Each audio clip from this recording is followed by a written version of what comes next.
Hello everyone and welcome. In this video I'm going to be sharing my thoughts on the mid-season finale of The Walking Dead, Whispers in the Dark. As always, I won't be holding back on any spoilers, so please do bear that in mind. Anyway, without further ado, let's begin. I can categorically say that Whispers in the Dark is the worst mid-season finale I've ever watched. And I don't just mean in terms of The Walking Dead, oh no, it's the worst mid-season finale of any show to have ever existed in the entire universe. The worst since TV began. Or at least that's what I would be saying if my pal Scott Gimple was still in charge. Of course, I'm just pulling your leg, I didn't hate this episode, in fact I thought it was very good. And it helped reaffirm my belief that this season of The Walking Dead is the best the show has been in quite some time. So obviously if you watched the episode you'll be aware that it was a pretty big character death that occurred this week, but I'm going to save that for near the end of the video and cover the other key moments first. If you do, however, just want to skip ahead and hear my thoughts about that, then please go to this point in the video. Firstly though, I want to quickly talk about Henry, who found himself trying to settle into his new life at the hilltop. Now I know that I've already said this before during my previous reviews, but once again I found myself surprised by just how much I like this kid. And boy am I thankful for the time skip, as without it we'd still be stuck with the annoying child version of Henry instead. Henry spent a bit of time with a couple of teens who were of a similar age to him at the hilltop during this installment,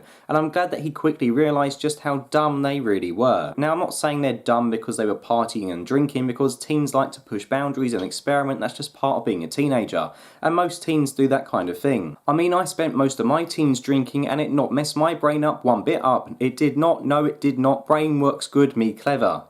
Oh god, I sound like season 7 Jadis. Anyway, the reason why I think these kids are idiots, well specifically these two lads, is because they dug themselves a pit to capture walkers with the sole purpose of using any captured walkers as a form of entertainment. Yes, I get that there's not a lot to do in a post-apocalyptic world, but this is just retarded. This scene reminded me of way back when Carl was playing with the walker that was stuck in the mud that went on to bite Dale. At least we can give Carl some benefit of the doubt because of his age, but these guys are about 10 years older than him and still treating walkers like some kind of toy. I have to admit, part of me was expecting Henry to partake in their dumb game and succumb to the peer pressure just so he could gain a couple of friends. However, I'm glad that he instead chose to jump into the pit and put down the biter. I'm sure that we will see these two idiots pop up again at some point in the future, with them most likely being dicks to Henry because he killed their plaything, but hopefully Henry can just shove his big old stick up their asses.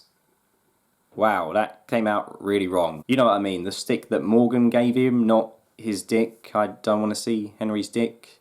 That'd be a bit weird and probably paedophilic, so yeah, I don't want to see that. Moving on. With Henry having to spend a couple of nights in a cell due to his drunk and disorderly behaviour, I do wonder whether this is how the show will set him up for an encounter with Lydia, if of course it does decide to go down that route. At the moment Henry seems to have a couple of romantic options available to him. Obviously Carl and Lydia happens in the comics and Henry has pretty much taken over Carl's comic story arc this season, so that is an option. However, we also saw this episode that he does have the hots for Enid, who broke his heart by kissing Alden. But that doesn't mean that he won't try and be Mr. Steal Your Girl and snatch Enid from under Alden's nose. Also, the girl whose name I can't remember, who was with the two boys that Henry hung out with, was clearly disgusted by their walker antics, and I think she's going to be glad that Henry killed the walker, and who knows, these two might get close and something might happen with them. Or maybe he'll just be a player and try it on with everyone. Maybe we will see Henry and Michonne get it on, and then Rick will come back to find that another woman he loves is pregnant with someone else's kid in his absence. Who knows? In fact, I don't even know why I'm talking about this, to be honest, so let's just talk about something else. So Negan got a bit more screen time this episode, with him seeming to be back to his usual annoying self. He pokes fun at Gabe's bad eye, as well as the fact that he has to clean up his shit. Let's be clear here, Negan is a dick. He likes to get a kick out of making people feel uncomfortable and winding them up. Maybe it's just because he's bored, or maybe it's his sense of humour, but that's just the way he is. Negan's constant joking caused the normally calm Gabe to reach boiling point as he repeatedly told him to shut the hell up. To be honest, I'd probably get pissed off as well if I had to listen to his self-indulgent bullshit all day, so I can get why he snapped, especially as he was worrying about Rosita whilst listening to Negan rattle on about complete bollocks. However, once Negan realised that he had overstepped the mark, he did try and show some compassion when he asked Gabe what was wrong, though whether this was genuine or not is up for debate. The last we see of Negan is when he realises that his cell door has been accidentally left unlocked. We as an audience don't get to see what happens next, but I'm sure that most would assume that Negan uses this opportunity as his chance to escape. However, I'm not entirely sure that's a given. The reason being is that in the comics, Rick also accidentally leaves Negan's cell door unlocked, and when Negan discovers this, he actually decides to stay in his cell in order to prove to Rick that he can be trusted. Could the fact that we don't physically see Negan walking out onto the streets of Alexandria be hinting at this as a possibility? I mean, when he was talking to Gabe prior to this, he actually said he had everything he needed in his cell, and perhaps Negan might prefer the safety of his little room instead of the big scary world outside. On the other hand though, TV Negan is very different to comic book Negan, and I think it would be a bit out of character of him to turn down this chance at freedom, especially seeing as being in that cell had already driven him to breaking point previously when he begged Maggie to kill him. In addition, comic Negan stays in his cell because he goes out of his way to convince Rick that he can be trusted, but Rick's not around on the TV show, and I don't think Negan would stay in a cell just to keep Gabe happy. I am leaning more towards the option of Negan escaping, but there is a possibility that he could shock us all by staying in jail. Before I move on to talking about Daryl and co, there's a few other points that I want to mention. Firstly, Carol asked Michonne how RJ is doing, destroying my theory that he might not be real, unless of course Carol isn't real. In fact, what if Carol died during the War of the Saviours? Maybe she died in front of Michonne and Michonne can't deal with the grief, and so she's created this weird long-haired version of Carol in her head. Maybe no one apart from Michonne is real. Maybe I'm not real. What is real? What is the meaning of life? Sorry about that, must remember to take my brain tablets after this video finishes. So yeah, the RJ thing has been well and truly put to bed if it wasn't already, but there is something else that I am a bit confused about. I noticed there are a couple of instances this episode when Michonne mentioned during conversations that Hilltop were angry about what she'd done, but at least they were alive because of it. Now I have to admit, I honestly don't know what she was talking about here. Maybe I've missed something, or maybe this is a reference to something we as viewers haven't seen yet, but hopefully this is explained more when the show resumes. And if you know what it means, then please let me know in the comments below. Next up, I'm going to finally talk about the Whisperers before moving on to the subject of Jesus' death. All in all, I have to say I thought the way the Whisperers were handled this episode was pretty damn brilliant. From the opening scene of the walkers milling around the field aimlessly to the shock on Daryl's face as the undead completely ignored his attempts at a distraction, I love seeing the walkers behave in a way that both the viewers and the characters on the show weren't used to. Although we eventually find out that the walkers are being led by people, and comic book readers like myself will already have known that anyway, this was the first time in a long time that the walkers really felt like a substantial threat, and a scary one at that. Whereas walkers would normally give up hunting for someone if they'd lost track of them, these walkers were relentless, even going as far to repeatedly scour the area for Eugene, leaving him with no chance to escape until Aaron, Daryl and Jesus came to his rescue. Unfortunately, after being rescued, the walkers promptly reappeared with Eugene, Jesus and Aaron making their way into a spooky churchyard where they became surrounded by the undead. Once there, they found that their only way of escaping was through a gate that was refusing to budge, with Eugene decided to dig as much as he could in order to try and get it moving, whilst Aaron and Jesus defended him from the walkers. I very much enjoyed seeing Jesus and Aaron fight the undead in the fog of night. We all know that Jesus is a bit of a badass when it comes to combat, so seeing him perform such feats as leaping from one walker to another was really cool to watch. After taking care of the undead, Eugene, with some help from the late arrival Michonne, managed to get the gate open and escape to the other side. Aaron also managed to get to the other side of the gate and ushered Jesus towards it. There were a couple of more walkers in Jesus' line of sight as he walked towards the exit. But come on, 2 walkers aren't going to cause a problem for Jesus, right? Well, Jesus casually strolled towards the first one and took it out within a couple of seconds as expected. However, when he went to the next one, it completely blindsided him, and I'm sure most of the audience as well, by dodging his attack before then stabbing him in the back. Words really can't express just how shocking this was to watch, and this is coming from someone who already knows about the Whisperers from reading through the comics. Like Jesus, I really didn't give much thought to that walker. I didn't expect it to be a Whisperer, so I can understand why even a badass like Jesus was taken by surprise. For the record, I'm confident that if Jesus had been given a chance to go toe-to-toe with the Whisperer, he would have won.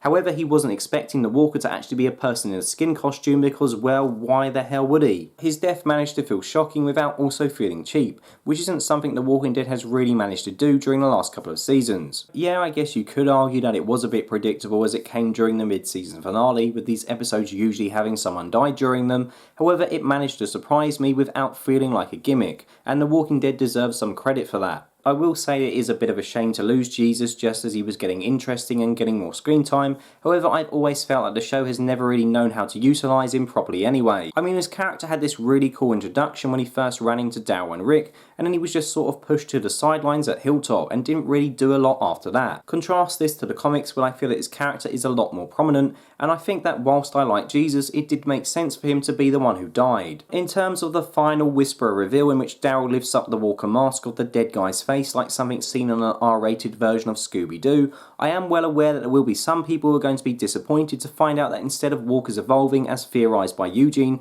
and as seen in The Walking Dead's promo trailers, they were actually just being directed by people wearing their skin. It's kind of a similar situation when Eugene claimed to be a scientist and some viewers were excited by the prospect of seeing the characters search for a cure and were then left annoyed when this all turned out to be a lie created by Eugene. And I can actually understand that, as even I think the idea of walkers evolving into a significantly more dangerous threat is an interesting one. However, that's not really what The Walking Dead's about. Zombies that evolve is like something you'd find in Resident Evil, and The Walking Dead has rules in place that separate it from other zombie fiction. None of the characters on the show know what caused the outbreak, and its protagonists are only concerned with surviving rather than being the cliche action heroes who find a cure. So it's all well and good having evolving walkers, but doing so on a show that doesn't explain any of its reasoning behind walkers come to exist in the first place would just seem a bit weird. I mean, maybe if The Walking Dead had just kept Frank Darabont as the showrunner after season 1, it could get away with doing this, as in season 1 we had walkers who could attempt to open doors and could also hold items, as well as a scientist who was trying to find a cure.